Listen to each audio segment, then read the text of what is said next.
we should, like, introduce things. Let me check this real quick before.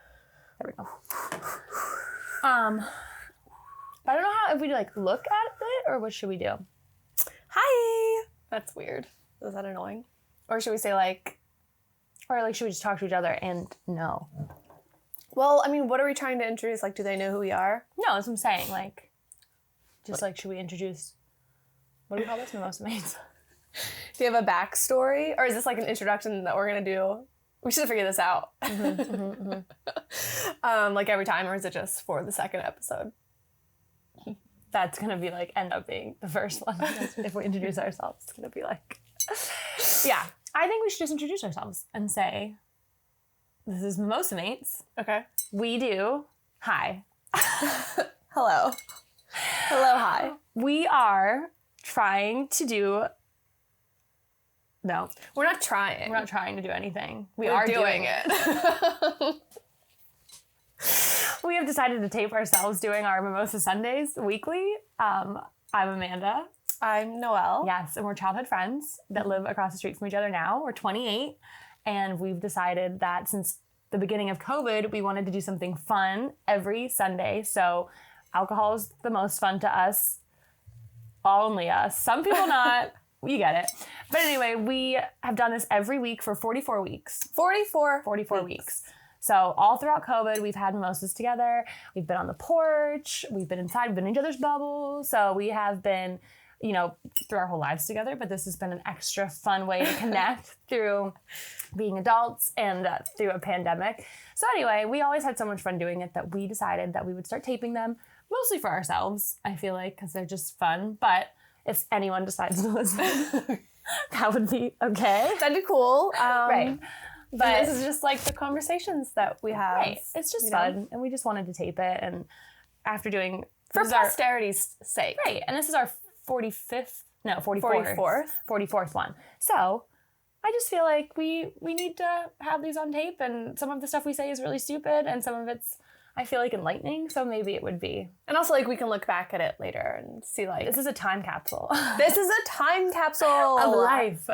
Yeah. But anyway, just so you know, we're doing this in Noelle's house.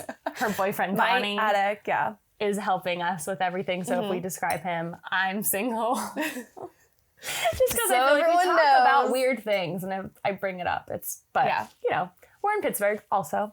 But let's get, I want to open my mimosa. And we have a special mimosa today. Mm-hmm. Champagne. It's not actually champagne. It's wine. It is. Which champagne is wine? Well, it's sparkling wine. But I actually don't know. I guess it is just sparkling wine. So I don't know if you're actually supposed to make mimosas with this. But you know what? We can make mimosas just about anything. I mean, we sometimes just make screwdrivers, so it doesn't really matter. Yeah, so... We're a loose mimosa. It started off very strictly mimosa, I feel, but then we kind of backed off. Like, it is sad. The only thing about the bubbly that's sad is that we don't, like, woo! You'll have to like, add in let's just, like, woo! This is local, too, I think. I think it's from Erie area.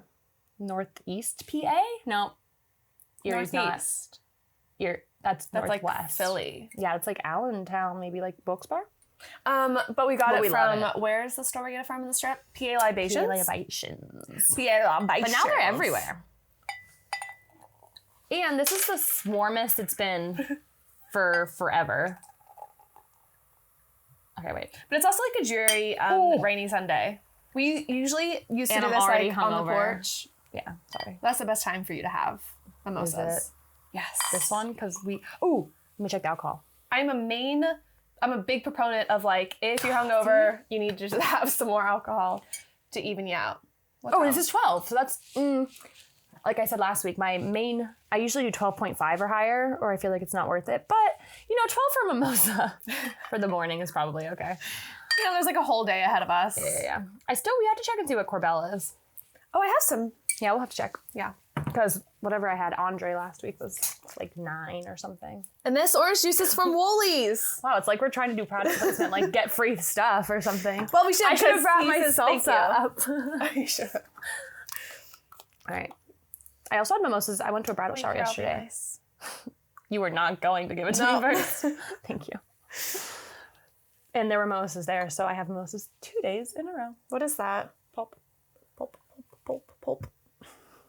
Okay. Cheers. Cheers. Also, not to start today's mimosa on a serious note, but I would like to talk about the fire at Presto George yesterday.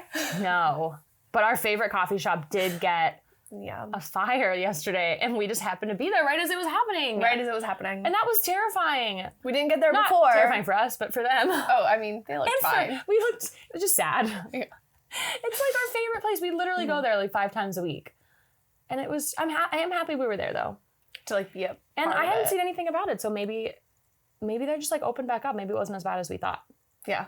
I feel like that happens a lot. I mean, sometimes it's obviously devastating, but sometimes there's Maybe like 20 someone fire was just trucks like- and it's not as bad as it seems. It's just precaution. They burnt some toast. Like in the They high don't rise. even make toast there. Okay, well in the break room, I'm sure they could have toast. I bet you it was something with the roasters in the back because they're old school roasters. But We know about them because we work there. we don't. But a guy also bought us coffees on Friday, the day before it got on fire, because we did a nice deed and we helped someone with their parking meter. I didn't really do anything. I made Amanda do it because I'm not great. But it was with fun. humans. I love helping people. She does. It's perfect. She was so grateful too. She did pull us in for a hug though. Yeah. Like it is COVID. Oh, we're drinking this what? now? Oh, we cheersed it. Yeah, well I It's just christened. I was waiting for you to say something sad. But then I Oh. cut you off. Yeah, you ruined it. So it wasn't like a toast I was just gonna say. Toast. No, I was gonna say last week I felt like I needed to confirm something I was saying. Oh my gosh, also I wanted to have a buzzer so that anytime I said the word like, you would buzz me, because I said it a lot. I say it a lot. I mean, not that I didn't realize it before, but I think I need a buzzer. Well, that's gonna be a lot of buzzing. I don't know Exactly. if we're watching the show. Are people watching to hear buzzing every 5 minutes?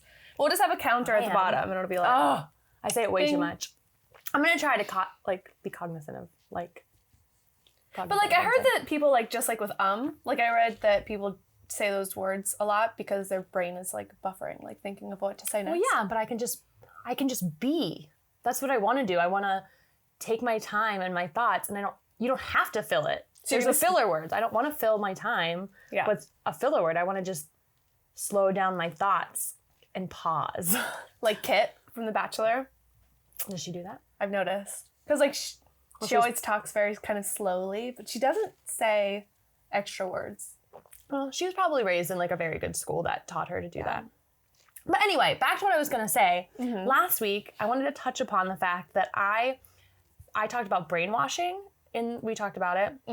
And I feel like it came off like I was talking about brainwashing with religion. And I don't like that that's how it came off, because I really meant more of the societal standards of brainwashing and how we were raised, I feel like, to, I don't know, I guess be approval or not approved of other things. Like certain things growing up, we just were taught to either be uncomfortable about this or be uncomfortable about that. But I don't feel like it was like a religious thing. I feel like it was the society we were raised in our town, that like how we were being raised. Anyway, I just didn't want it to sound like it was religion, because I have great respect for religion. I know we were raised in very religious households, like we've talked about before. I feel like you more so than me, though. I feel like you had higher crazy. standard.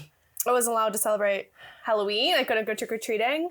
Yeah. I wasn't allowed to watch Harry Potter in school when everyone else did. I had to play on the computer, so like my back to the Which TV. is like your family went totally rogue after you turned 12 and decided they wanted to do all those things. Oh yeah, and now we have like bonfires at my grandma's house with like, there's something in here.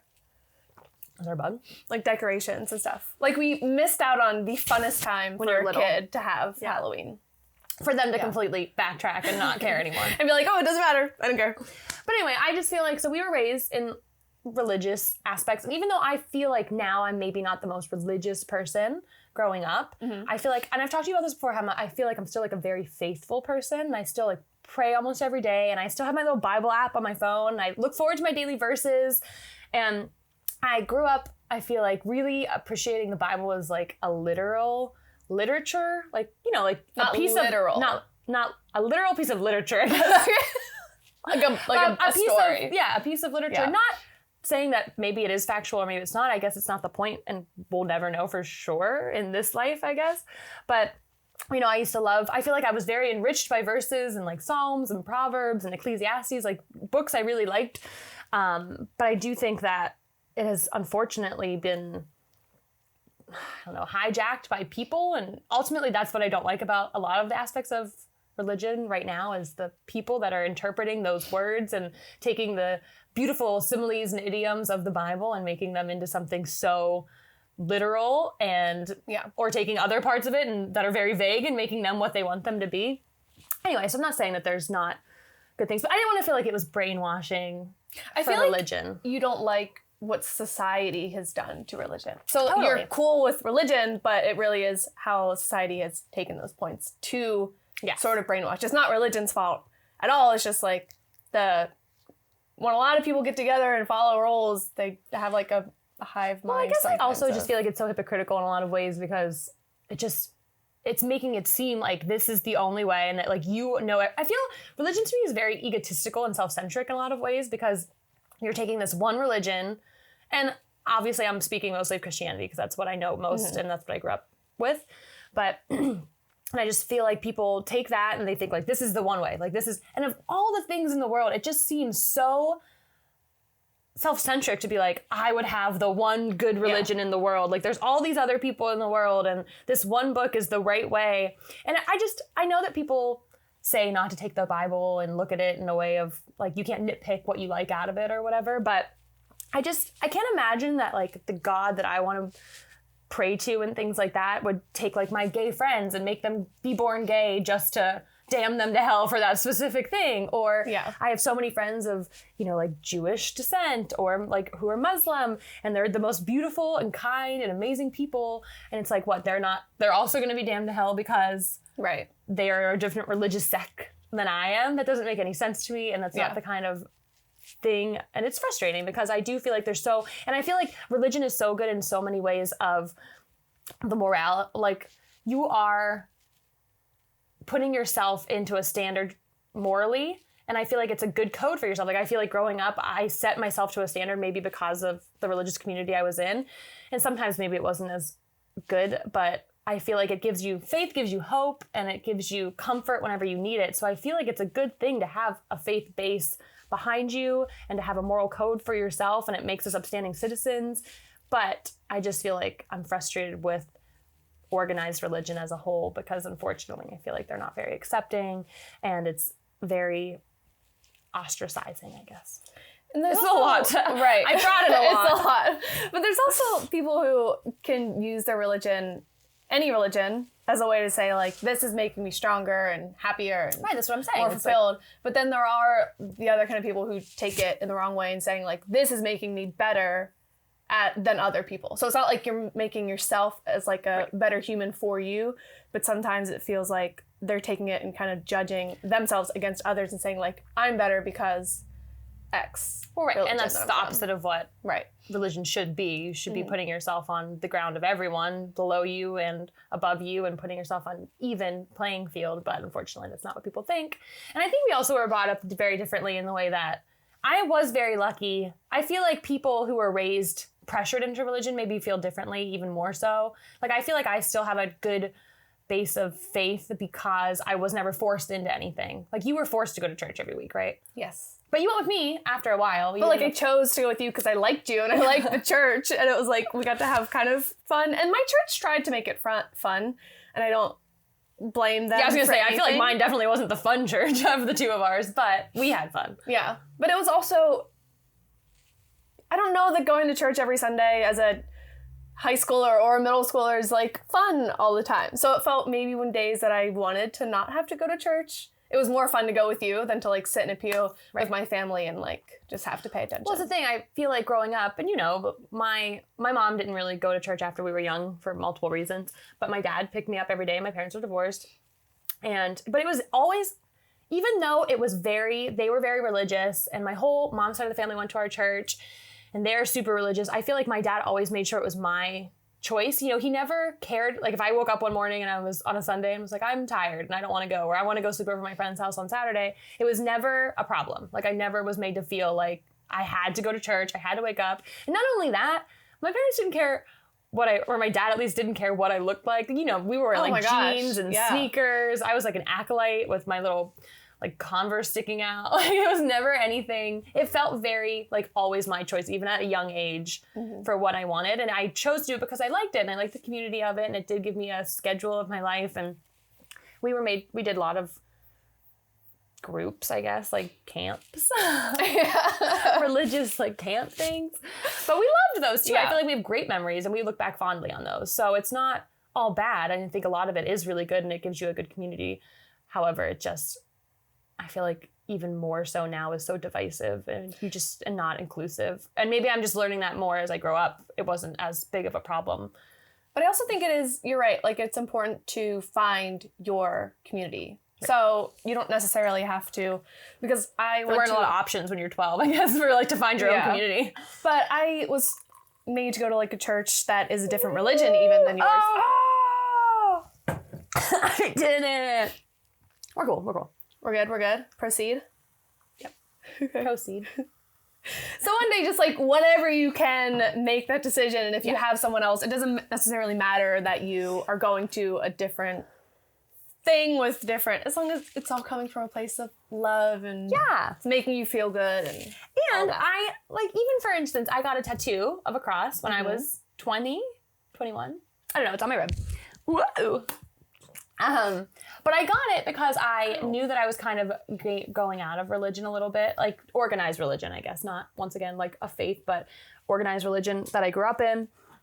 But I wanted to I literally got this tattoo as a reminder to myself of I don't know why I keep saying moral code, but I feel like that's kind of what religion is for yourself. It's just like a moral code, an upstanding thing that you make for yourself, but of how I was raised and the values that were instilled in me. And so whenever I would look at it, I would just remember, as far away from religion as I get, that I would still know that there were good things that came from that and the way I was raised and the values I was raised with. So I've never regretted getting that tattoo. It's not like, you know, I feel like people see it and maybe think I'm like very religious or something, but it is a good reminder. And I feel like it's a way to hold yourself accountable for your past and your present and what you were raised with. So I don't know. But then there are like weird things. And once again, I told you I was starting off very seriously. Yeah. But sidebar real quick. Yeah. Because I do have that Bible verse tattooed in like Roman numerals on my back. Oh, that's a Bible verse? Yeah. Oh, I think I thought it was your birthday. What? I also never learned Roman numerals. Did you learn them? We went to the same school. I mean, I don't think I learned them necessarily at school, but I think I kind of just like picked it up. It is still like after. a joke to everyone who knows me. Like I host trivia, and sometimes there'll be like a Super Bowl and a trivia question or something. And I literally have to go up to a team and be like, what Super Bowl numeral is this? Because I don't know. And I've like tried to teach myself and it's so embarrassing, but I blame our school district for not really dropping the ball. Okay, well that's not good. No, either. I know like once you get up to something, and V and like 1, 2, 3. And then and I know that people tell me it's like IV and then you switch to like VI and then you like add to the. And there's like XI too. Right. And then you can't. I feel like a moron every time. Yeah. Yeah. Thanks.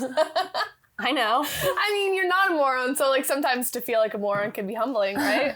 I mean, I feel it a lot, so you're right. I'm humbled. Anyway, so you have that. What is it on the back? It's a whole thing. Okay. I'm sure you told me before. Yeah. I mean, my gosh. It's Romans 14:13. And it's just about not judging people and like trying to help them instead. Mm-hmm. And I got that when I was 18 from a very religious household. Did you get it when you were 18? I thought you were way older than that when you got that. So I went to that one right on Broad Ave and I was like, I'm 18. I'm doing this. I did not remember that. And like still, it was like a Bible verse and it's just like Roman numerals, so it's kind of vague. But like, I love my family. I love my dad. But like, he would not talk to me that day. So you got your tattoo? Yeah, because we had to go shopping for my mom's like birthday present. So we were both shopping together in a store with clothes. And it was just like stone silence of disapproval of me getting a tattoo. And I was like, but it's the Bible. Like, what is wrong with that? See, I feel like that's why we're so different. Like, I remember every tattoo I have, it's like this one was probably most prominent because you could see it the most. And I have a heart with the world in it on my wrist. But when I got that, I remember like, you know, you're older, so you don't tell your parents that you don't need their approval. Oh, right. But I remember like the first time sitting there, and it's just like, it's never a thing with, you know, like my dad, he's very religious, but he doesn't care. He is what a religious man should be, or a religious human, honestly. You know my dad. Like, yeah. I say that with so much respect for my father, and I love him so much, and he is just like the embodiment of what I wish all religious people were, because I really truly believe that he is so unjudgmental, and he like loves religion, and he is just like such a moral ground for anyone who's in religion that honestly, like my dad is one of the stepping stones of why I haven't probably totally disowned the whole thing, because he's just like such a good example of that. And unfortunately he's in, I feel like, a group of people that aren't like that at all. Yeah. But he's just the best. Anyway, but when I got that, he was like, oh, that's nice. He's just like, and I'm sure maybe deep down he disapproves, but he would never show it because that's not him. He understands it's not his, right, you know, body, and he's not supposed to tell me what to do. But anyway. Okay, so back to, you were going to bring something else up that I think was sad, so here we go. Oh, no, I was just adding on. It was, I was going to say, this is actually getting, you're right, I don't know what's wrong with me. Guys, I was hungover, I had lack of sleep, and now I'm just bringing up sad stuff. Okay. No, I was going to say, some of the things I don't like about religion, though. Oh, no. As I'm saying that I have such high regard for right. religious people. But I still should bring up the bad things, because there are some, is that I feel like some of the things I think of when I think of like abortion, maybe like pro-choice and pro-life. Oh my God. I'm so sorry. I don't know. No, don't even get, I have a whole, I could diatribe. I'm so sorry. I don't know what I'm gonna Go ahead. No, I was just going to say, like, one of the things I always thought about growing up was that, and I am admittedly, I guess, that's always been like one of my hardest, I guess. That's your hill to die on. Yeah, really. Yeah. But I feel like it's not that hard for me to think for other people. Like, I'm totally pro-choice when I think of other women, because it's not my choice. It's theirs, you know what I mean? And yeah. I think that they should choose. For myself, I feel like it's my hill to die. Like, I don't know. I fortunately was never put in a position where I needed to do that. But I feel like I don't know if I would have been able to do it as just who I am. But it's obviously never my choice to choose that for someone else. Anyway. But that's the beauty of pro-choice. Right, exactly. Everyone can choose. Everyone can choose. But anyway, I remember thinking, though, as like an 18-year-old, if I were, like, just because it was the first time, because we obviously were never taught about abortion. Like, we knew what it was, but it's not like living in a suburban Pennsylvania, you know, Western PA coal town that you're ever taught about something like that in school. Yeah. So you don't really hear that much about it, and it's taboo. But I remember thinking, if I were to have gotten pregnant as like a teenager or something, what would have been my reasoning? Because I was so kind of like for myself, not for it. I was just like, I don't know if I could do that. Right. But in my head, I was like, the only reason as a teen or any kind of like young adult that I would have gotten an abortion would have been because of judgment from the people who were so against abortion. You know what? Does that make carrying sense? it to term? Right. Like, yeah. Well, right. Like, if I would have just like been an 18-year-old that got knocked up or something, the thing that would have scared me the most wasn't even like having the baby and having a child. It would have been the judgment from my uber religious like mom side of the family. Yeah. And when you think about how like messed up that is, like how up is it that like the reason you'd want to get an abortion is because of the people who hate abortion, but like hate also teen pregnancies, and who like would want you to have a baby, but then not care about you once you have the baby at all, and like what happened to you, and like the funds that you need to take care of it, and like make sure it has a good life growing up. It's just weird. It's just such a messed up thing, I guess. I don't know, but tell me your diatribe. Sorry. Well, I want to say this because like I feel like I'm really vilifying a lot of people that I love and love me and have raised me super well. I started this because I was trying to backtrack from last week that I did this, but now I just feel like I'm dating myself into a bigger hole. My God. I mean, once again, it's the time of the show where I fix my hair. Because I can never keep it for longer than 10 minutes. It's been like 10 minutes. It's been 10 minutes. I have like a huge problem, not with, I mean, abortion obviously, but with like women. So there's a specific familial situation happening or whatever. But I believe that like as a woman, you should be able to choose after 18, I guess. I mean, or before 18. No, I mean, you should be able to choose if you want to get your tubes tied. Or if you, because they can be, it's reversible. Away from that. I know. Well, that's why, because you brought up abortion, so but I have spoken with someone whom I love, who feels so strongly that a young woman should never be able to choose that. And I was like, aghast. First off, I'm not a doctor, but it is reversible, correct? Like, all my life I have been told that is reversible. So what is the difference? I'm 99% sure that it's reversible. It's probably like not reversible, and we're like, it's reversible. We know it. I'm like, you get your tube side, you get them on top. It just snips snap. I was just saying, well, I think of Michael Scott. I'm like, I know the vasectomy is reversible because he snip snap, but I don't know. I guess if it's not, I still don't think it's obviously anyone's choice, but I guess it's more permanent. Yeah, actually, we have this weird thing that you can do that with. What do I look at? Tubes tied, reversible. It's very easy. But regardless, it should be someone's choice in the matter if they want to not have kids. Although, just to play devil's advocate, I will say probably 90% of people I knew growing up that said they were absolutely not going to have kids. And I know many of them are now that we're like coming into our 30s, are now like, I'll have a couple kids. Are you talking about me? Oh, no. Okay, good. I didn't know you never wanted to have kids. Well, you knew I never wanted to get married or like do any of that. I just wanted to be old. Okay. I just want to be an old person. Well, that's like me. Like, I'm not sure I want to have kids, but I want to have like grown to kids. Like, I don't know if I want to raise kids, but I want to have like a family. Although I love kids. I was a nanny and stuff, so I do love. See, that's the problem. I love babies. Afraid of babies and kids. I want to hold a baby all the time. So 50 to 80% of women who have it reversed can have successful pregnancies. So like, I guess I'm guessing if not, they could at least have like a surrogate or something. You know what I mean? Like, it's probably just like not. But if you're that sure, I don't know. And if your body, if your eggs are still there, I could read it to you. This is why you need Donnie to come up and say, "Hey, Donnie, can you look this up?" And then he'll do it. And then I unfortunately was not given great science at my school, and you had the same school. So, can you imagine that people just like? And I'm not trashing our school because I think we had a lot of really good teachers and I did learn a lot for a public school, I think. However, there's only so much that a public school can do funding-wise and, teaching-wise. I just feel like when I went to Pitt, the University of Pittsburgh, and there were a lot of kids who I was in class with that went to private schools. And the amount of knowledge that I was behind these kids who went to private schools and had like the funding for a good education growing up.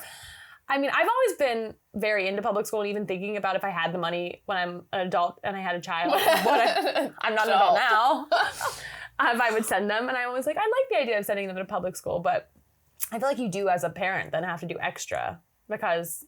Your hair looks nice this way.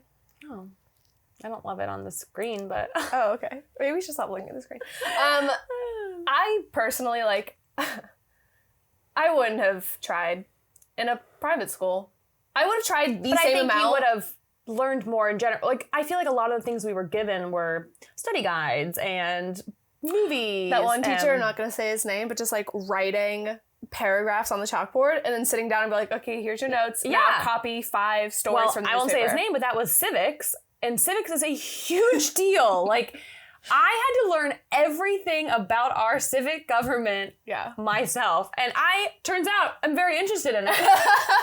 So it's very frustrating when you think about that was a freshman year of high school, that could have been taught very well. And maybe I could have had a passion for it much earlier if someone would have actually taught me. And that, and you could be AOC now. I'm good. Not that I don't like her, but Amanda. But yeah, I mean, it's just frustrating because I know he was on his way out. Like, he was about to retire, so he didn't care as much. But when that's, gonna happen, then you need to find a teacher that is willing to put in the work, because I feel like that could have actually been a viable future for me, and I maybe would have gone to law or something like that, but I have a teacher that doesn't care, so didn't teach me civics, and I had to learn it all much later, and I was way behind. And when you're feeling stupid in your classes in college, you're like, why didn't I learn this? Yeah. So it's very frustrating, but... How did we get to this? You were talking about classes. You weren't. I don't know. There was like another thing that I wanted to say, but it's gone. I was talking about private school, and then you said that you don't think you would have learned. You would have like done the work anyway. But I just feel like if that teacher would have taught you, you would have just had to do it. You know what I mean? But we didn't learn because we didn't have to. And if I had more teacher communication, I guess, in that specific class, then there are specific moments that would not have happened. You know, like socially. I don't know. No, I don't know what you're saying. I mean, I'm just saying, if we actually had to work instead of being like rowdy teenagers and just sitting there while our teacher keeps his head down and we're just like copying newspapers. Like, I remember things that happened that were just like awkward high school things that maybe I like learned from. Like, I remember one time. What's happening? Probably shouldn't say her name. Yeah, I was like, why did you say someone's full name on here? No, she was in my class, and like so was someone else that was in school with me, and like someone else always went home early from lunch because like her stomach hurt from eating too many breadsticks. Same. And she always went home, so it was just me and the other girl, and like she made it a point to be, you know her, to be like, I'm better than everyone. I don't know, how would you... I'm in a whole thing. I don't know if you can see my face, but I'm actually trying to follow you, and I'm not. Okay, Donnie, cut all this out. I had a point. It's gone. I'm just saying, if I was learning instead, then I wouldn't have had to socialize with the people that maybe... Sounds like a real personal maybe problem. had a weird reputation in high school. Because I was in the same class, different class period, but I wasn't in that situation, so. Because I was a drama kid, so like the people that I were friends with were weird drama kids. You know what I'm saying? Mm-hmm, mm-hmm. I remember actually having a lot of fun in that class, but it's because I treated it as a study hall. It wasn't a class. We all just like got up, did our own thing, walked to a different class, like. And it was, maybe if it was a class, then I would have like learned more instead of that is my socializing. Whole flipping point. Okay, we have to talk more for like 5 extra minutes just to cut all that out. Well, I thoroughly enjoyed it. So, also, can we go back to breadsticks though in lunch? Because I was recently telling someone about how in our freshman year of high school that, you know, because I had reduced lunch because I was poorer. Oh, I know this. You were full lunch, but they were like, I was about to say expensive, and I get that it's not expensive now. They were expensive. It was like $1.85, which was expensive to us. To ask my parents for $1.85 every single day. I know, was and then like mine was ludicrous. 40 cents, and I was just telling friends about how mine was 40 cents every day, and they were like, your lunch was 40 cents? And I was like, yes, but my parents, I lived with my mom, she like could not remember to leave me 40 cents. / maybe she just like couldn't. I don't know. But I remember it was only a nickel, a dime, and a quarter. Like that was what I needed. I needed a nickel, a dime, and a quarter. Or like 4 dimes. I know, but that's what I needed. Okay, or like 8 nickels. Or like 40 pennies. No, it was, I needed those 3 coins. Okay. Only. Okay. But anyway, we had the same lunch. And I was telling my friend Kevin about this and how I had reduced lunch, but you also never had your $1.85. So that you would bring me 40 cents because my mom never gave me any money, and then you had 40 cents somehow every day, and then we would split lunch every day. It was in a high deal. school. It was such a deal. I remember thinking it was the best deal. Yeah. And he was like, "Oh my God, I was like, no, I never feel like it was always like enough. We had it was a good deal to me. I remember being like, well, I don't have to worry about getting 40 cents. Like, which is so crazy to me now. Like thinking about 40 cents. Yeah. How nuts is that? That was hard for me to come by. Do you remember counting change in the get to the car to get gas? I do. Like 1 gallon of gas so you could get to I remember like school? going into BP at one point on like our way to class of my senior year and giving him $1.17, and he was like, "What's this? Do you want to buy gum?" And I was like, "Oh no, pump 5." And he was like, okay. And I'll never forget, because not that I was like asking for a handout, but we were students trying to get to class. I had to go to practice because I was in basketball and things like that. And I was very blessed to have a car to use. It was my sister's car when she went to college. And I am beyond happy that I had the opportunity to use that car. However, I wasn't like the rest of the kids that got their parents to pay for their gas. Like if I wanted to use it, I had to have gas and I had to figure out a way to use it. And I had babysitting money and I worked at Eaton Park for a little bit, but we had to do a lot of scrounging to get to class. And I remember thinking that there were so many times where I did that, like gave like $2 or less to the gas man to like be like, can I put the pump in? And there were people behind me, and obviously they were probably struggling too, but I was like, if I ever have the funds and there's like a teenager in front of me that doesn't have a lot, like they're putting in like $5 or less into their tank, I'm going to try to pay for them. And I actually got to do it. I remember like a couple years ago, there was a teen in front of me in Oakland at the Sunoco, and they were putting like $3.50 or something into their tank. And I was like, I'll fill it. I happened to be in a good place at the time. It's not always 3 years ago was better times. But Yeah, and I was able to fill up this tank for him. And it was really, I was like, that feels full circle because I was so in that place so many times. And I just feel like people should really try to pay it forward if they can. Because I just remember thinking so many times when there was someone behind me and I was embarrassed more so than anything, being like, $1.17. But in my head, I was like, can they help? Can the people behind me help? Because I don't have any money and I need to get to school. And if I don't, I'm going to get my parking pass taken away because we had that terrible rule. Yeah. We had a terrible rule that if you had one tardy, if you were tardy once and you had a parking pass, you got your pass taken away for 2 weeks. And if you were tardy twice, you got it taken away for good. Which, I don't know if you could guess what happens is that kids just skip school then. Like I skipped so many days my senior year. Oh yeah. Because if we were going to be tardy, we just turned around and we're like, well, we have to literally either be tardy and then never drive again, or we have to skip class and just pretend like we were sick today. Are you going to tell the donut story about... Oh.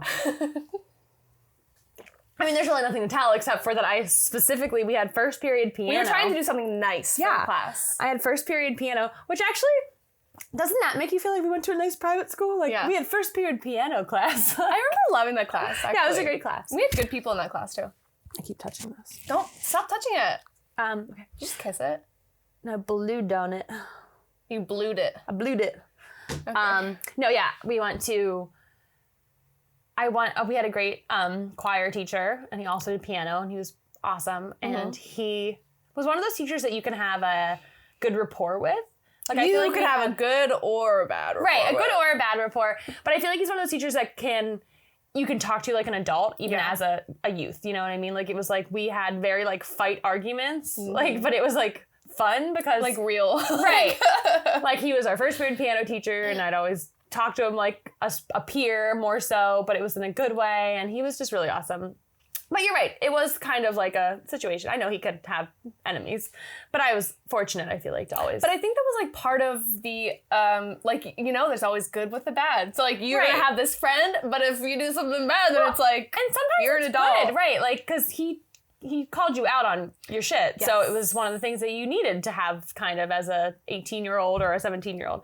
But anyway, moral of the story is I said I was going to bring Dunkin' Donuts because he said he really liked Dunkin' Donuts and that we were going to have like, I don't even remember what the situation was. And I was like, I'm going to be late because I cannot wake up early to get Dunkin' Donuts and bring them. So I'm going to be late, but I'm going to bring Dunkin' Donuts. And me and you and our friend Caitlin drove to Dunkin' Donuts before school on a snowstorm. It was like snowy. Remember, it was very snowy that day. I remember the actual trip.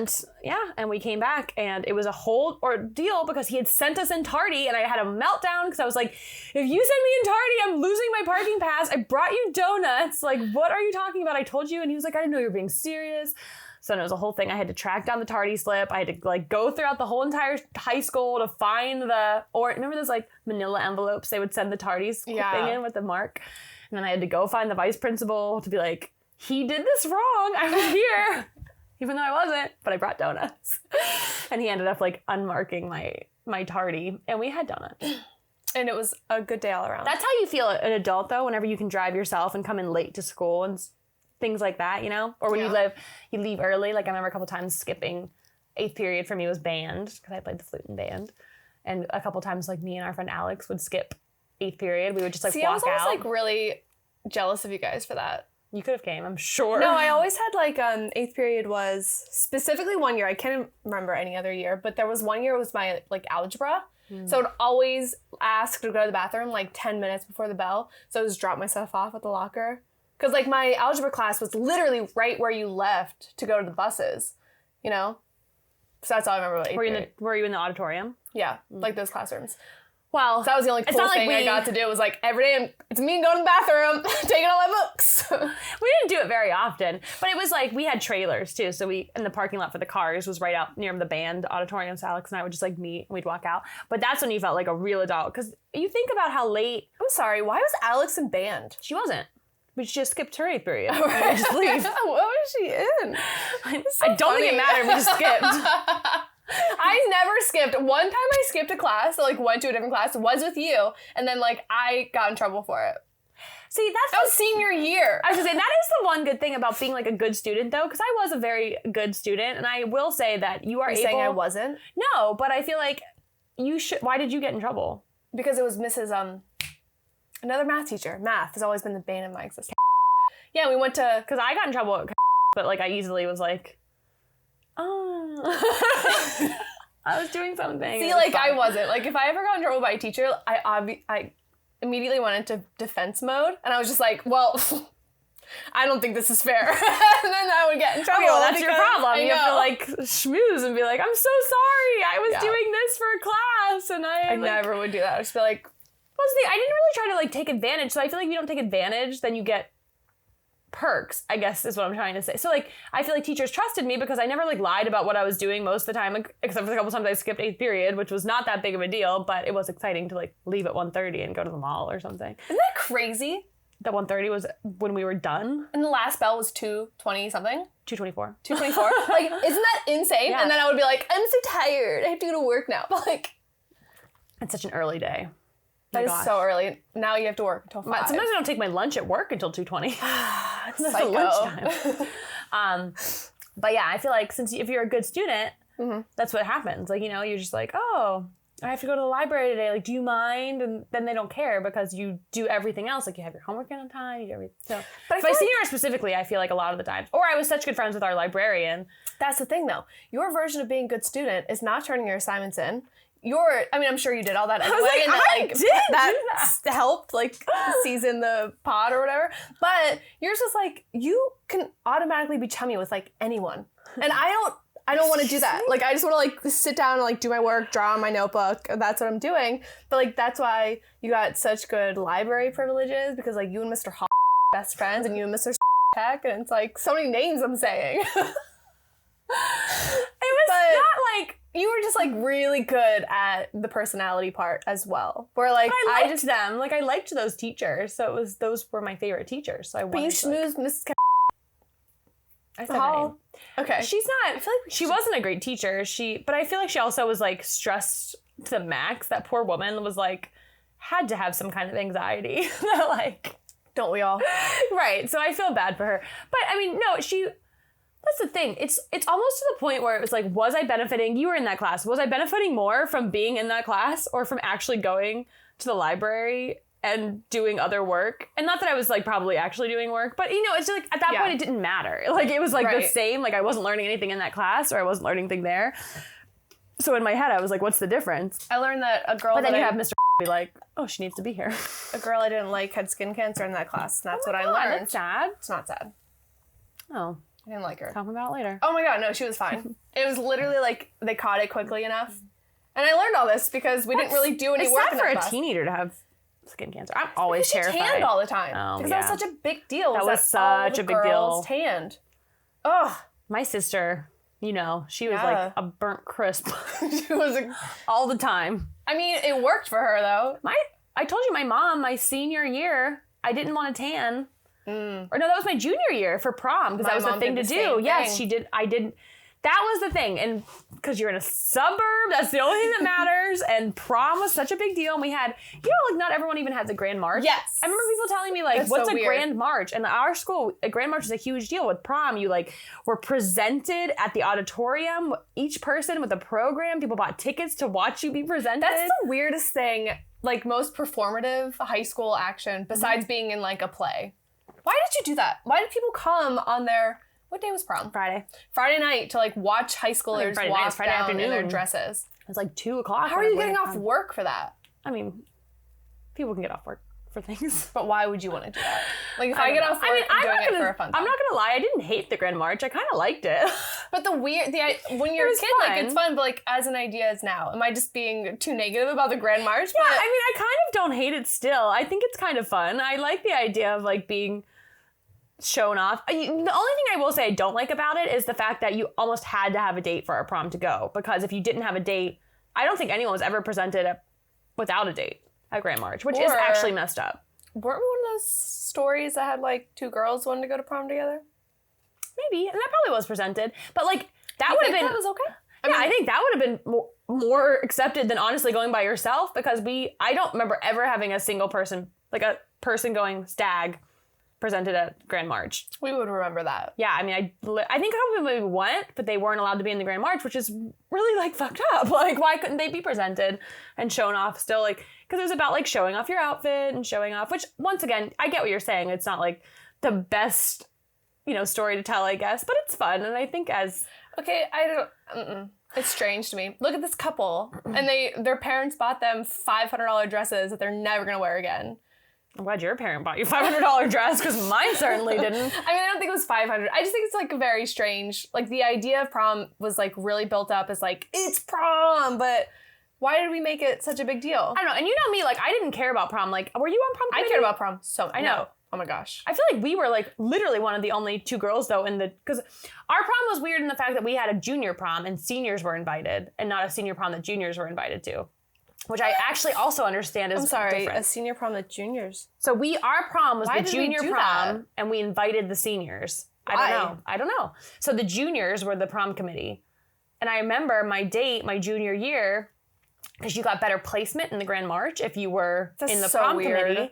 And almost every girl in the junior class who was going to prom was on the prom committee. And I remember telling my date that I was not on the prom committee, and he was like, "What do you mean?" And I was like, I literally couldn't care less about talking to a whole bunch of girls about where to have our prom and what flowers to have. Like, I want to go and dance and have fun, but I don't want to do any of the planning. That's weird because I never was into committees, but you loved clubs and committees. Oh, I loved clubs, but that is a nightmare. Like, I don't want to sit and have a whole bunch of arguing girls talk to me. Like, I was into like Interact Club and MIC SAD and like book club, like French club, Bible club. I was in Bible club for a couple of years. I was in Bible club. I went with you. I know. I think we only did that freshman year though, actually. Maybe a little bit of sophomore year. I definitely didn't go after sophomore year to Bible club. But we had to go to like band. I think I just stopped going. Don't make excuses. I think I was just over Bible club after sophomore year. Yeah. It was, but I loved a good club. Who taught our Bible club? I do remember, I don't remember his name, but it was a guy. He was like a local youth pastor, and I remember his daughter had the same birthday as me. Woo. That's all I remember. There's movement downstairs. But I loved a good club. I liked being busy. I still like being busy. I like to be in clubs, and then I sign up for them, and I only go to like one, and then they always call me down to like be in the pictures. And I'm like, well, I'm getting out of class, so I'm gonna go down. But then I get in the picture, and it's like, I don't know any of these people. That's why am I here? You're terrified of needles, but that's why I got into giving blood to begin with, is because I was MIC SAD, which was Medical Interest Club, Students Against Drug Drivings or Destructive Decisions. And then you did the ones that were like the car crash for prom. Mm-hmm. Also weird. No, I kind of like those too. I like it, but it's just like, look what's gonna happen to you at prom if you get drunk. It's just like it's a scary situation. Let them live. Stop making them feel like their friends are gonna die. They could. They could. Okay, go ahead. Anyway, but that you got caught out of school for so much of if you did the blood drive. Like, so I would always want to do the blood drive because you got out of at least like 2 to 3 periods for sure. To give. Yeah, which is why I still do it though. And I obviously don't get out of anything now, but I do it because I love giving blood. Everyone should give blood. Donate blood. Unless you have a crippling fearness as then you're off the hook. I just think that giving blood is the easiest thing to do as a healthy person. Don't make me feel bad about this because I'm not going to do it voluntarily. I'm sorry. I do it. I'm touching it again. I do it as every time I schedule it. And you get to know the people, and you're helping a human that needs it. I know. It's one of the only things I feel like I literally can do as a healthy human to help other people that are ill. You sound just like my dad when he was like, oh, I just got my 2 vaccinations. And then I was like, I'm going to get mine, but I'm hoping that it's Johnson & Johnson, I'm hoping it's Johnson. For one. And Johnson. Shots, yeah. Yeah, because it's only one. Sorry, I got too excited. I'm talking very fast. I actually was talking about Johnson & Johnson to my friend Becca, and I was like, I want to get the Johnson & Johnson one, not because it's one shot, but because, like, Johnson & Johnson, they're such a good name. And then we were like, wait, what's all the talent? Like, what's the baby powder? Yeah, and it gives you cancer. We're like, they're messed up. Like, we're like, yeah, Johnson & Johnson's such a stand-up. They've never done anything to hurt anyone. And then we were like, great. Shoot. A good American company. Yeah. But he was like, Noelle, it doesn't hurt at all. And I was like, Dad, you've raised me. You know that this is like an actual problem in my brain that like, I don't care if it hurts. I just got used to having shots in my mouth. Do you think that's your biggest fear then? Like ever? Yes. Oh my gosh. That's so weird because it's like nothing. Like there are so many bigger fears in life than a shot. I feel like I can't believe that's your shot. That's your thing. I have almost a bigger fear. Okay, yeah. But it's brand new and it's pretty irrational and I'll probably forget about it. Oh, I forgot about that. You do hate rabies. No, my second one is that I'm really afraid that there's like a spider in my ear. not had that happen, but I've heard of it. No, I'm really afraid of it because sometimes I'll like have that feeling of like fullness, and then like like I think I'm just getting older, so my like there's like your fluid equilibrium if you have like ear damage. You know about that? Yep. You know, like if you have Are you talking about like vertigo? what kind of vertigo? Like it might be like leading to vertigo, but I'm just saying like I think I probably listened to music vertigo. too loud once, and so like this eardrum is affected. So I feel like there's a spider in my ear. Tinnitus. Nope. Titty-itis. Tinnitus. Not titty-itis. Titicaca. Lake Titicaca. Where's that from? That's an actual lake. In Peru, I think. Peru, Oh, I'm pretty sure. thinking La La Land, because he's like, Pichicaca. Okay, that's not. This is an actual lake. Okay, well, that's just like a word he uses because he's into jazz. So your 2 fears are shots and a spiderling. And rabies. And rabies. Not eggs. So lots I don't really care about the eggs. I just don't want it to be alive irrational. in there. Like my fears would be just like dying in general. We're all gonna die. So you would rather be terrified of a shot while you're alive than actually being terrified of dying. Well, whenever you're dying, it's already almost done. When you have a shot is literally 7 seconds of pain. But you have to experience all of it, and then you have to live afterwards. When you're dying, you just come. Yeah, you have to live with nothing because nothing is But happening. you don't even know because nothing is happening. I used to be so scared of that, but now I've really come to like a place No, where I'm not it's talking just, about death. I'm talking about the shot. Like Oh, it's I'm 7 talking seconds, about and then like what do you mean you have to live afterwards? You have to live the same life you were living because nothing has changed. No, because to me it's like so. I honestly can't even explain. Like just the feeling of it going into my skin and my muscle. Oh, okay, sorry. That would be the worst death. Getting shot to death. Oh my God, I can't even take you. Okay. But back to death though, Yeah. I used to actually, I had like a year when I was 23, and I wonder if a lot of people go through this where I could not sleep. Like it was, I don't have that crippling of an anxiety problem. Not that much of a complaint usually. But when I was 23, I went through a period, and I had a great job. I had a great, I had a great home life that I was going through. But I seriously, I don't know what happened. Like all I could think about when I would start going to bed was the fact that I was going to die. And it was so weird. It was like 6 months of that. I'm like probably exactly 6 months of not being able to sleep at night because I was just thinking about death. And isn't that weird? But I feel like people do go through that as a young 20-year-old. Mine was a little bit different. Not to like take away from your fear, but my fear was like, I used to have a really huge fear of what happened after you died. But then I kind of came to terms that like, it's whatever. Why are you? Well, yeah, I think that's kind of what mine was. It was more just like if I'm ever going to be a thing, like what happens after you die and like if anything. It's like it was getting so weird to me that even if I saw like a dead animal on the side of the road, like a deer, it was jarring to me. Like I would see a dead deer and be like, that deer is dead. Like what happened to it? It's just never going to exist again. Like it's such a weird time for me. That's why I really turned to like not reincarnation necessarily, but I just really feel like you have a soul, you have a consciousness, and it's kind of rare. I mean, not everything in the world and the solar system has that, so like it can't just go away. Like one hand, yeah, sure, you're never gonna know that you're dead, so it's fine. You'll just be gone. Yeah. But on the other hand, like maybe you'll just be something else. Like maybe it'll I turn into that too. And that's like kind of my pillow, where it's like I might be something else. It's okay. It is weird. Well, we have talked about this already, so I'm not going to go that much into it. But like I said before, the good place and how it ends is one of the things. It's like tells you, because like even the idea of religion saying that like you live forever in a spiritual world or something, it's like, well, even that sounds kind of scary because it's like what, like there's only so much you could do, like as a person, like I don't even understand what that would be as a human. So I don't know, but it was a weird time, but it is scary. Like when you get in that like that thought process and you can't like shake it. Yeah, I actually like that's one of the things I really look forward to one day if I did have a family is kind of being there for a child, because I feel like there are so many scary things you go through as a young adult. That's true. I wasn't that close to either of my parents that I was able to talk to them about that, but I feel like, I mean, obviously I have great friends that I could talk to things about that too, but I feel like as a parent, I hope to one day be able to guide a young person and be like, this is something that people, because there's so many different phases you go through as a young adult. And I feel like there's so much to maneuver, and it's no wonder that people like go insane in their early 20s. I feel like that's such a hard time. It's the most fun you'll have, but it's also like you are stressed.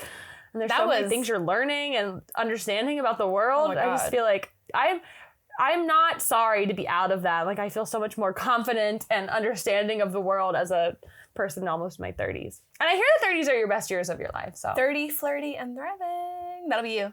I was gonna say it's not gonna be you. I know. I'm an old hag. No, you're just wifed up, you know? Yeah. One day I'll be probably not. I'm gonna be single stepmommed forever. up. Yeah. I will never have anyone. I mean, I loved that time. Like 23 and 24 was like great for me because I think looking back at pictures, this is awful, but like I looked the healthiest and the best. Like my skin was glowing. Like I will ever look. My eyes were like big and like I had such good style and my hair was like thick and full. But that really was like I like curled into myself. You know? See, I feel healthiest now. I feel like I feel way healthier now as a late 20-year-old. We exercise. I feel like you didn't used to exercise before as much. Well, I worked at the mall, and I also had like same. I was also like biking to school at that point too. True. But it's like even now I'm just like more worried about my health. So it's not that I'm not healthier. It's just like I think I'm have COVID. I think there's a spider in my ear. I think that I have rabies. Okay, like well, I just like know that things. I'm fragile. So I'm just like afraid of what's happening. I feel way better. Like I feel like I You care. work out a lot. I don't even work out a lot because I mean I run a mile. That's not, if you actually talk to people who work out, a mile is nothing. Like, But if you run a mile. I get it. But that's not that much people who work out regularly. Yeah. And like we do like 10-minute to 15-minute workout videos. But like that's enough for me because I know my body and I know that that's all I feel like that's all I need to feel good for myself. But on top of things, I just feel like nutritionally I know so much more and I'm not eating pizza at 4 a.m. except for last night. And then also Friday. Yeah, and also Friday. Yeah. But yeah, I just feel like I know so much more and I care so much more about my health. So I feel so much better about who I am. And I'm usually getting enough sleep. I'm usually doing things to keep myself sane and meditating and trying to do things like that. So I feel like as a 28-year-old, almost 29-year-old, I feel the healthiest I have ever been. That is a really good thing that like we should have learned a lot sooner is meditating and being mindful of. Which I'm terrible at. I have to really try at it. Yes, I'm really, really bad. Even yoga and things like that. I'm not. Do you want to go to hot yoga whenever it's a thing again? Please. Sure, I used to go all the time, but that is not my number one work. Like, I would rather not do that as a workout. And I try so hard because I want to. I want to be that person. But it's unfortunately, I have to actually very much force myself into it. But it's good. I feel like it's something everyone should try to force themselves into if they're not used to it and they're not good at it. Because if you're not good at it, that probably means you need it the most. Because I feel like I need it the most and I'm terrible at it because I'm always going. Like focus or? Yeah. Yeah, I just don't like it. Okay. See, I like it. It's not like I can't do it. I'd rather be doing something else because it just feels like a waste of time in my head. I'm like, oh, what am I doing? I'm sitting here like being mindful. Cool. But, I know it is beneficial to myself. And I try to every morning do like a slight, and not very long. I literally do like 5 to 10 minutes every morning. But even that I feel like is helpful if you're not used to slowing down. Yeah. Also, I don't know. How long, what are we at right now? Where do you see? Oh, 58 minutes. Wow, that's longer than I thought. Wow. But I'm just getting into it. So let's just see how long it goes. Well, I was going to say we could end on the fact that I am very excited because you probably don't even know. Do you know what tonight is? A Penguins game. Holla! No. But I think you'll like the other thing, so maybe you'll be... Golden Globes? Yeah. Yeah. Are they even going to be there? It's virtual. I don't know if you watched the Emmys. They kind of did it the same way with Jimmy Kimmel. I'm very excited about it. And I feel like people are very judgmental of award shows lately. Well, the nominations are not great. It's the time in the year I'm going to do my hair again. We're almost at time. But we have time to do hair. Well, yeah, I mean, the nominations, there were some really good ones. Like, I'm hoping Chadwick Boseman wins for Ma Rainey, because I really like that. But I didn't see that. I should, though. I just feel like it's the best without any of because there are obviously things for the Hollywood Foreign Press and things like that need to be more inclusive, and we all know and understand that and are for that. But for other things, I feel like people are just not always appreciative of award shows in the way that it's people flaunting their wealth and their high society and things like that. However, you know me, I've always been huge on award shows since I was a child. I've loved them. And I feel like it is, especially in a time like now, great escapism for myself. I don't know. I've always enjoyed them. I don't know. I just feel like people should take them for what they are. You know, I feel like sometimes we go too far into being like, well, I mean, there's people, they have everything. It's like, yeah, sure. I would like for 3 hours to pretend like I am a part of their life and to have everything. It's fun and it's just simple, and I don't understand why it has to be such a big deal. And Tina Fey and Amy Poehler are hosting, and I love them, and they're funny and great, and I don't know. I'm excited. I'm really excited to watch. When I first started at Mosaic, like a big thing for me around this time, which is like, that's why I knew it was Golden Globes, so I remembered this. The linens place? The linens, yes. She does linens, which I'm going back to. It's been a whole year of I mimosas. do radio sales. She does linens. She's been working this whole time, but from home. Mm-hmm. I get to go back to the office. It's true. But anyway, so like when I first started, my big thing was, it's the Golden Globes. I'm so excited. I love red carpet. Number 1, red carpet. Number 2, they get drunk. That's the best. Number 3, it's a mixer. I would like to say that at the beginning of this year, you were not even sure which award show you liked. You were like, I like the one where they sit. I was like, it's the Golden Globes. You're like, Oscars? I was like, no, you're talking about the Golden Globes. So I'm glad that you finally have decided that that's the one you do like. Got it. But I was like so excited to have the office talk of being like, Golden Globes. Because I didn't watch The Bachelor or anything. Or like Survivor. That's the other thing. The Bachelor. So like, but then I went and I was like, it was the week before and it's like, I can't wait to watch the Golden Globes. And then no one in my office watched the Golden Globes or was excited for it. And I had to just.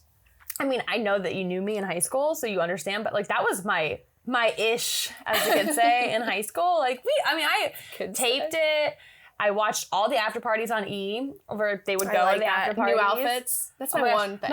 Remember when Kate Winslet, I think it was 2009, won for The Reader and for Revolutionary Road in the Oscars and Golden Globes, and I kept them on my DVR forever, and I knew her speech off by heart. It's just fun. Like, it's just, if that's what you like, you know what I mean? Yeah. Like, that was what I liked. It was what interested me, and as like a 17 and 18-year-old or growing up in high school, that it was so fun for me. And it's no different than someone being obsessed with football, hockey. We were also obsessed with them, you know what I mean? But it was just like another fun thing to do growing up. And I really don't see the harm in it, I guess. It's not like it was affecting me now. I'm like, that has to be my life. Like, it's not. I'm not feeling that way, but I don't know. It's just fun.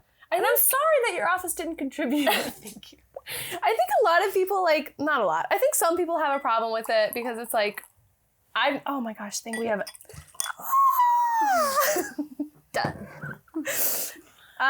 Because it's like, they're just patting each other on the back. Yeah. You know, like, it's not. I mean, and I get that, but don't we have that in all businesses? You know what I mean? Like, I feel like, I work in radio sales and we do awards anyway. But I feel like there are always different town halls and meetings I have where it's just like the CEOs and the higher ups patting each other on the backs and telling each other how great they're doing. And yeah, I mean, it's not the same. It's not nationally televised, but like every company has that in some way, shape, or form. So the fact that we're just like so angry at this specific company for doing it on like broadcasting, I just don't understand. Like, yeah, because we know them. Like, we know these people and we can root for them. And there are different things that we can pretend like we're involved in some way, shape, or form, even though we know we're not.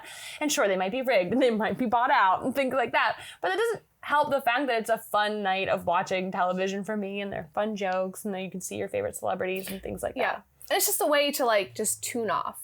Right. I mean, like I said, it's just good escapism. And especially right now, I feel like we need it more than ever. And I just don't see the harm in it, I guess. And I just feel like some people find anything they can to bitch about. It's like, for sure. I just want to watch the Golden Globes. Like, I do want to watch my favorite. We love fashion. We love things like that. But see, that's what makes me upset. They're not gonna have a red carpet. So like, where are they gonna wear their pretty dresses? The Emmys, I mean, they were able to show off. This is your problem. You should have watched. They didn't have a red carpet, but they had all of the outfits that people wore, because people still dressed up even from their home. So, I mean, I don't know if it's going to be the same. To be honest, I didn't really look that far into it. But in the Emmys, like, all I can keep thinking of in my head is that Zendaya wore a beautiful dress. That pink thing? It was like cut out? No, I it was think one it was where black. she had like that accordion skirt, but then it was also like a shell at the top. Is that the Oscars? Or is that something else? Was she on a red carpet? Of course. Okay, well then that wasn't it. Okay, well, you gotta relax. Because I know carpet, the color of the carpet this is. was not a red carpet. But I think it was black, and it was like it had a whole bunch of cutouts. She was actually there too, and then she was backstage. Anyway, but it was still cool. You could still see all the outfits and things like that. And some people were there. I think there's still gonna be some people there. When was the black dress with the cutouts? At the Emmys. This year. I'm talking about Zendaya's dress last year. I'm talking about this year. I'm talking about this dress. Okay, that's on a red carpet, so obviously that's pre-pandemic. It was also the Critics' Choice Award. Okay, so who even cares? But she looked great, so I knew what you were talking about. The Emmys are in September usually, but I think they might have been a little bit later this year because of the pandemic. I don't know. Anyway, all I'm trying to say is that you can still see some fashion today if you want. If you choose to watch it, you have my login. Yeah. Thank you, Comcast, for letting us share logins. I will be like tuning in, but I do just like really quickly, I know we're at a 106, but I want to talk about the Penguins for a second. Yeah. Because we are playing the Islanders again tonight, and the Penguins have this weird thing that they do where like the whole game, it'll be like really neck and neck with the other team. And then we'll tie it up and we'll get to overtime. And then they play beautifully in the overtime, and then we win in overtime. Mm-hmm.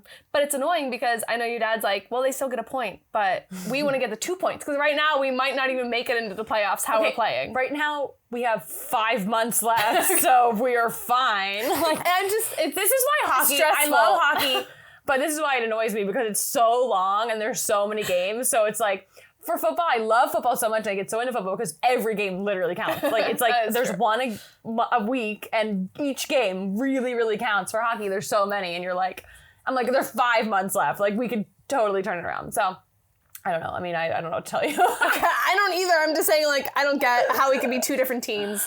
I know that Sidney Crosby had his 1,000th game. Mm-hmm. That's exciting. He didn't score, though. Sydney, I would really like to ice skate with you. It's on my bucket list of things to do before I die. She also might like to date you. No, he has like a really cute girlfriend. Actually, I saw him at Sundance Film Festival last year. He did not that I talked to him because obviously I was not going to bother him, but he was there with his beautiful blonde girlfriend walking behind me. But you did talk to Rachel Brosnahan, so. I did talk to Rachel Brosnahan. We asked her to take our picture and she was so sweet. So, yeah. But I would like to ice skate with him. It'd be fun. I'm going to go. To the ice skating? Mm-hmm. I have a very extensive list of things to do before I die, so I need to get everyone checked off, and that is on there as a Pittsburgher.